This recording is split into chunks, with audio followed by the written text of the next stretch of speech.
Sebelum kita nanti akan dengarkan apa yang akan disampaikan oleh kakak dari almarhum Madini, kita terlebih dahulu tanyakan mengenai kawalan yang dilakukan oleh anggota Komisi 3 DPR RI yang hingga saat ini ya masih menyoroti dan mengawal kasus hukum yang terjadi.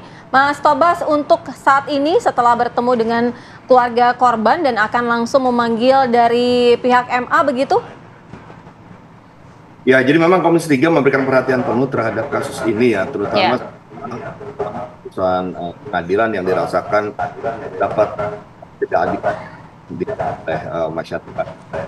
Oleh karena itu kita ingin mengetahui apa yang terjadi, ya apakah ada permasalahan, ada kesalahan prosedur yang terjadi, yang mungkin harus kita cari tahu apa yang menjadi masalahnya.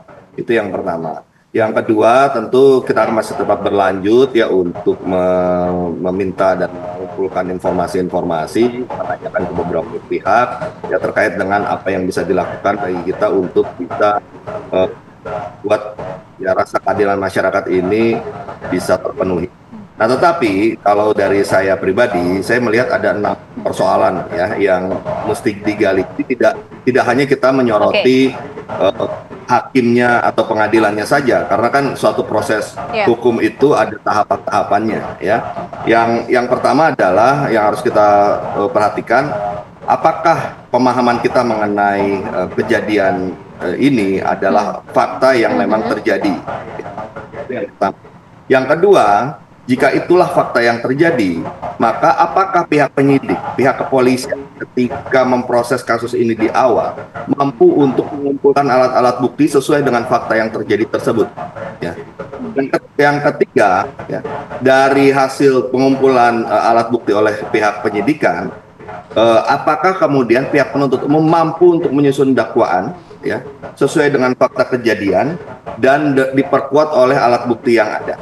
Nah, yang keempat, apakah penuntut umum ketika dalam persidangan mampu untuk membuktikan, mampu untuk meyakinkan hakim bahwa dari alat bukti yang ada, dari dakwaan yang mereka susun, itu memang layak untuk ada pertanggungjawaban hukum, dan apa kejadian yang sebenarnya, itu persidanganlah yang menjadi kunci dari semuanya. Nah, yang kelima, apakah kemudian setelah persidangan usai, ya, kemudian apakah penuntut umum mampu untuk meyakinkan hakim, maka kita harus lihat putusannya. Apakah putusan ini sesuai dengan fakta persidangan? Ya, pertimbangan-pertimbangan hukumnya harus kita baca dan dalami. Dan yang kelima, yang keenam, yang terakhir, apakah terdapat perilaku hakim yang menyalahi prosedur dan etika ketika proses hukum ini berlangsung? Nah, dari sekian rangkaian itu, maka menurut saya, ya kita juga harus mendengarkan apa yang dilakukan oleh pihak kepolisian, apa yang dilakukan oleh kejaksaan, karena belum tentu juga semuanya bermuara pada persoalan di hakimnya, gitu. Yang tadi disampaikan oleh Humas dari PN sudah benar, memang ada kemandirian hakim, tidak boleh intervensi dan sebagainya. Nah, oleh karena itu, selagi kita mencoba menelusuri permasalahan-permasalahan ini, maka kita juga tentu mendorong agar pihak kejaksaan segera melakukan kasasi, karena nanti di kasasi itulah yang poin ke-5, apakah putusan itu sesuai dengan fakta persidangan akan diuji. Tapi di luar dari kasasi itu, menurut saya penting kita cek lagi dulu nih, penyidiknya sudah benar belum mengumpulkan bukti, jaksanya sudah profesional dan mampu meyakinkan hakimnya atau tidak. Ya, kemudian yang tadi disoroti oleh keluarga korban, apakah pada saat persidangan ya ada hal-hal yang menjadi catatan ya terhadap hakim ketika memeriksa persidangan. Nah, jadi ini biar kita komprehensif untuk juga jadi pembelajaran kita semua, sekaligus juga kita ingin menemukan kebenaran dari kasus ini. Pasti. Ya, baik Mas Tobas. DPR hingga saat ini terus mengawal, Mbak Ima. Ya. Pihak keluarga sebenarnya seperti apa? Mengetahui bahwa dari vonis 12 tahun anjlok kemudian langsung dinyatakan bebas Ronald Tanu yang menghilangkan nyawa adik Anda dalam hal ini ya? Kalau keluarga kaget dengan putusan tersebut, karena awalnya kan katanya 12 tahun, tapi tiba-tiba dengar kabar bebas katanya gitu. Ya, keluarga kecewa, kesal, marah, ya tapi kita bisa apa? Keluarga cuma bisa ya berdoa, kita berusaha juga berusaha gitu. Lalu bagaimana dengan respon dari keluarga yang menyatakan bahwa penyebab kematian almarhumah Dini itu karena alkohol, meski dari saksi forensik itu menyatakan bahwa itu bukan penyebab kematian. Itu kan sempat disebutkan tapi dalam persidangan. Kalau menurut saya, kalau dari alkohol, emang disebutkan di hasil otopsi emang ada alkohol gitu. Tapi penyebab kematiannya kan bukan alkohol. Ya, jadi keluarga tidak percaya kalau itu karena alkohol. Seperti itu. Dan juga kan yang, mohon maaf Mbak Ima, yang sedang ramai kan bagaimana adik Anda kemudian dikaitkan dengan kedekatannya dengan dunia malam dan hal-hal negatif gitu. Pihak keluarga menyikapi ini seperti apa? Kalau pihak keluarga, karena kan almarhum ya jauh dari pengawasan keluarga.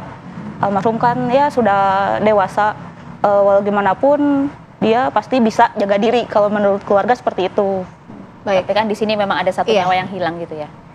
Kalau dari Mas Dimas, apa yang tadi disampaikan dari Komisi 3 DPR yang hingga saat ini menyoroti ada beberapa pointers termasuk juga akan disoroti apakah dari fakta-fakta itu sudah disampaikan oleh jaksa secara menyeluruh, kemudian juga adakah kejanggalan-kejanggalan yang disampaikan oleh hakim? Ya, saya sependapat dengan apa yang disampaikan oleh Mas Taufik Basari.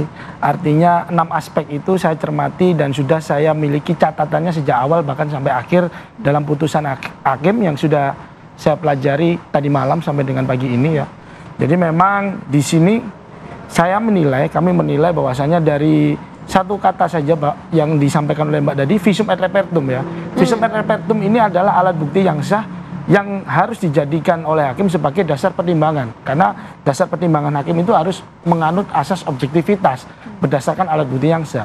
Di dalam pertimbangan hakim, dalam putusan yang saya baca, dia tidak ada alat pembanding lain, alat bukti yang sah sebagai pembanding lain dari visum et repertum ini yang menyatakan bahwasanya kematian ini berdasarkan alkohol. Karena jelas di visum et repertum meninggalnya karena kerusakan organ hati, adanya pendarahan karena kekerasan benda tumpul.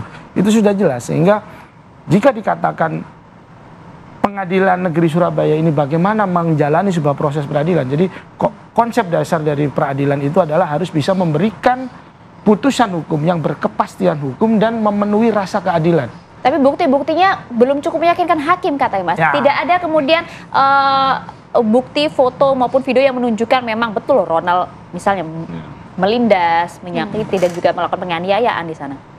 Semua sudah terjadi, semua sudah tertuang di dalam fakta persidangan termasuk di dalam putusan yang dibacakan oleh majelis hakim itu sendiri. Anehnya, berdasarkan serangkaian alat bukti yang sah yang kemudian diingkari oleh hakim, hakim dalam pertimbangannya tidak membandingkan alat bukti yang sah ini dengan alat bukti yang sah juga. Sehingga dia membuat pertimbangannya sendirilah. Disinilah kenapa saya bilang apa yang disampaikan Pak Alek tadi hanya menunggu, hanya menunggu adanya laporan dan tindakan dari institusi yang lebih tinggi. Itu menurut saya aneh. Karena kembali lagi, fungsi daripada peradilan itu juga ada fungsi pengawasan secara internal. Dan itu tidak berjalan dengan baik. Dan Pengadilan Negeri Surabaya dalam hal ini sudah menodai proses hukum, proses peradilan yang ada di Indonesia. Karena tidak bisa memberikan kepastian hukum dan keadilan bagi masyarakat terhadap putusan. Pak Alek